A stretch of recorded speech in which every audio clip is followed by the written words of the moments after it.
This is the back of the segment addition notes. If you're looking for the front, then it's in a different video because this is already just the back of those notes. So I said there were a lot of vocabulary terms in geometry, and here's another one, but this is an important one. You're going to hear this all year long, and that's the word congruent. Okay? Congruent in geometry is if two objects have the same size and the same shape. Same size, same shape, they're congruent. Now, I know you're thinking, well, why not just use equal? I understand that. Equal are for numbers. So we would say numbers are equal to each other. So like x equals 4. That's just saying x is 4, 4 and 4. But congruent is for shapes. So if two triangles are exactly the same, we're not going to say they're equal, we're going to say they're congruent. So if two segments have the same length, they're congruent. So then we're talking about segments here. So if AB, if that distance is 5, and CD, that distance is 5, then that means the segments are the same. Now, the symbol for equal, okay, remember this is talking about the lengths here. So this is saying AB is 5 and CD is 5. Those are equal. So numbers are equal.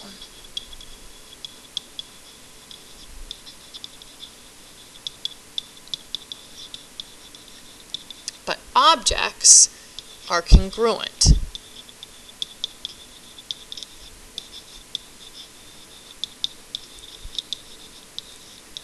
So in this class, we're going to be doing congruent triangles, congruent angles, congruent segments, congruent 3D figures like cubes. We're going to do all different things that are congruent. And there's a different symbol for that. Equal, we know, is just the equal sign, 2 lines. A congruent symbol is 2 lines with a little squiggly above it. Technically, that's called a tilde, but I usually just call it a squiggly. But that symbol, that means congruent. This symbol means equal. So there is a difference. So make sure you know the difference between the two because that notation is important.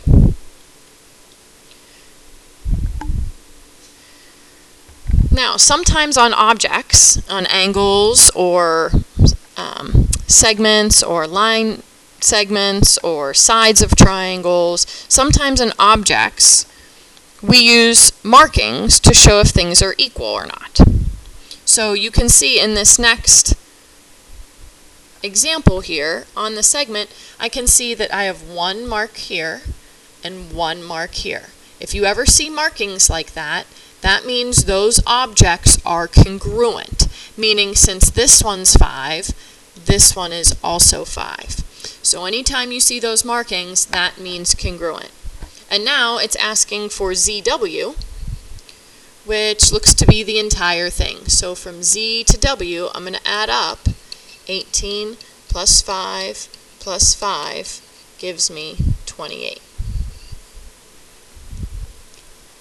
So now down here, this one looks a little bit trickier. Let's see how it goes. So RV is 50, so that's the whole thing. R to V, that whole thing is 50.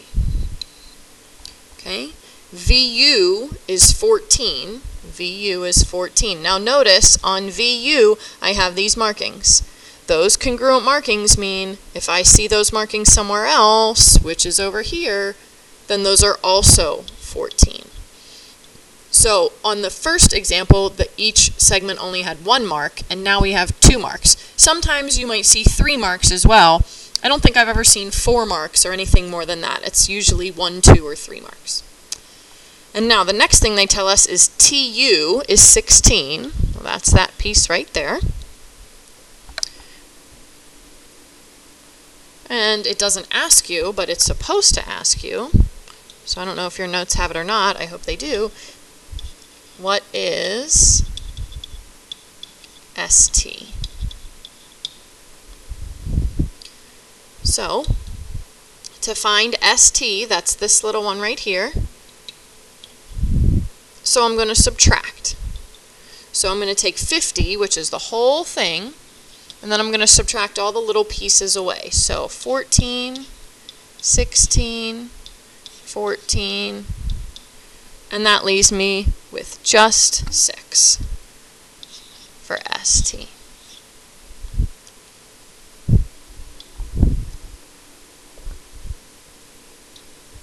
So now, just like on the front, there might be an example where they don't give you a diagram, which means you should draw your own.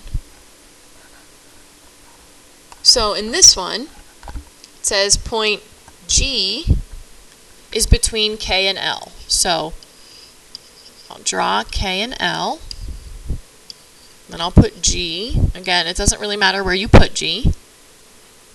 Now, it says this important statement right here. Notice our congruent symbol. So GK is congruent to GL. That means GK is the same length as GL, so I can put markings on there. And I just picked 2, but you could pick 1 or 3. But we want to put markings on there to show that they're the same. So now it says that KG is 13. I missed that part before. KG is 13. So if KG is 13, that means GL is also 13. So if I want to know what KL is, I'm just going to add these up.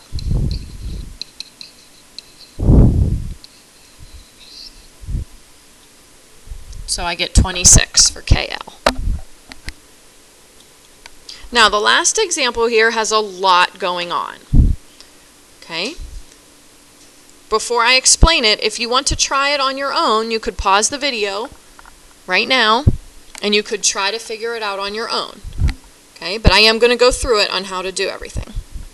So, they don't give me any lengths or any markings on my segment. There's nothing there. So I have to go through all of this information over here on the left and put it in where it goes.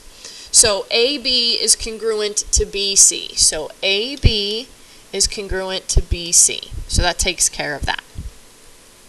Now ED is congruent to FE. So ED, this piece, is congruent to FE.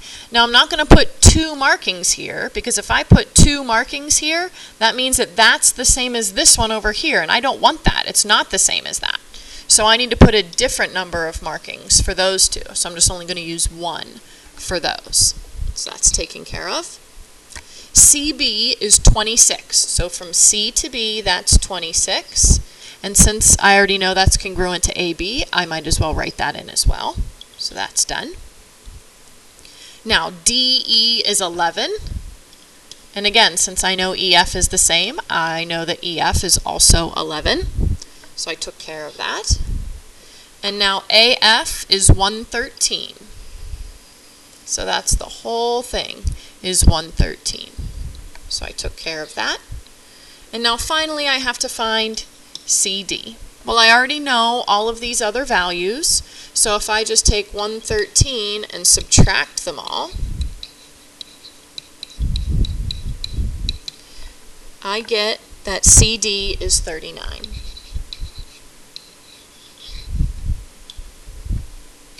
So when you're doing segment addition, if you see the congruent symbol, which is the equal sign with a little squiggly above it, or if you see markings on your segments, that just means that those pieces are congruent. That means they're equal, they're the same. Now some of these get a little bit tricky. There's a lot of practice in the crate, so please do that. There's also stuff in the book or IXL. But really make sure that you practice this segment addition before you go to do the study guide or take the test. If you have any questions, you can rewatch the video or you can ask me to clarify.